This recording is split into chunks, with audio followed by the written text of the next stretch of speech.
Hey guys, Justin again with REI Denver flagship store, talking about 14ers.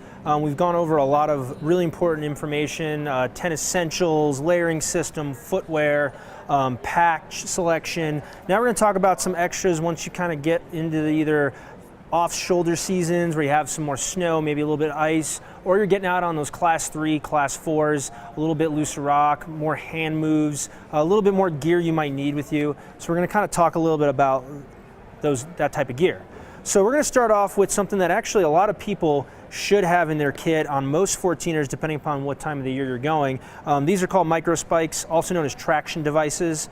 What's really important about these is it's going to give you traction on that ice patches you might hit, those snow fields. They're actually pretty important to have with you on a lot of 14ers. Even those class 1 trails, just depends upon what kind of ice you have. All they do is they basically just go over your shoes. They fit all kinds of shoes, whether you're in a trail runner to a mountaineering boot. Just make sure you size appropriately. These are definitely a go-to in my kit for most endeavors that I do. One little piece of advice I will tell you is preferably try to stay away from stuff like this. What these are just little loaded springs, so they don't give you much traction on incline. They're better for flat ice. So if you're walking around town, maybe you're doing a light hike, but once you get in your 14ers, you're hitting that elevation. So you need something that really digs into the ice. That's very important. Otherwise, I mean, I've had instances where someone was wearing these and they did fall. One fell off, so it could be a little bit dangerous. I would stick in the more of the actual spike traction device world in these springs. So just a little bit of advice right there for you. Moving on to something else that most people have in their kit, trekking poles. I always bring a trekking pole no matter what hike I'm doing. Even if it's just a regular day hike, I'm bringing trekking poles with me. I like having security just in case. You can add snow baskets if you're in a little bit of snowy conditions. They help with your knees. Coming down is really, really important to have these. Most people don't realize how much impact is happening on your body as you're coming down the mountain. So definitely having a trekking pole that you can do these telescoping ones that slide. Really important in my opinion. This is one of the number one things I do bring with me, short of my 10 essentials, on almost every trip. Once you get into more of those class 3s and 4s and you're looking at more ice and other conditions, sometimes you want to bring with you an ice axe. This is what's called a mountaineering axe. What's nice about these is you can kind of hold onto it, kick in some steps. If you start sliding down in that snow, you can do what's called self-arresting, digging in, or if you're somebody who likes to glissade on a mountain, it's always important to have.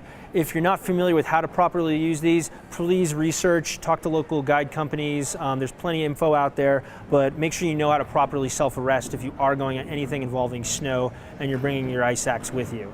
Very important piece of gear as well. Going along with our ice axe, really important, is going to be crampons. What's nice about crampons, if you don't need your traction devices, you're in a little bit steeper conditions, a little more icy conditions, these are going to give you what's called a little bit more purchase into the ice, a little bit more. These are not designed for vertical ice, the specific type of crampon. This is more for your 14ers, your glacier travel. The points on these will dig really nicely in there. It's pretty light overall. It can fit most types of boots if they're stiff enough.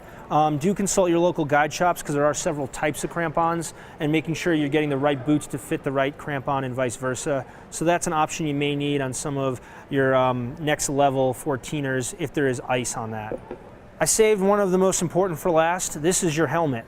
Having a helmet is very, very important. A lot of people don't think about having a helmet, but on any kind of class 3 or above, you definitely want to have a helmet with you. What we're really concerned about is having that loose rock from people above you. You never know, you're on Long's Peak, there's a lot of traffic on there. It's a very fun mountain, but also a mountain you want to take a lot of precautions on. Having a helmet for all those people kicking down that loose rock, really important for you. If you were to fall, the impact of it. I don't recommend bringing a bicycle helmet or a ski helmet. Look at an appropriate climbing helmet that is fully rated and certified. Check with your local gear shops on that.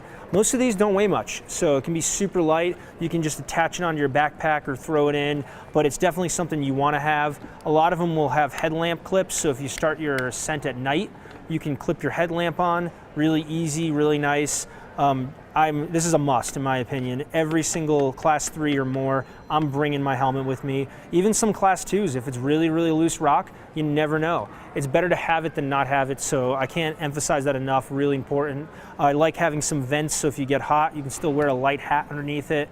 So very versatile piece of equipment you can use. But again, not designed for skiing, biking. Don't bring those kind of helmets. Look for a climbing specific helmet and get a proper fit. Each one's gonna fit differently. So again, we talk about going to that local gear shop, talk to the experts, try things out, see what fits for you and what works for you, and then you'll have a better time on the mountain, you'll be safe, and you'll just have more enjoyable experience.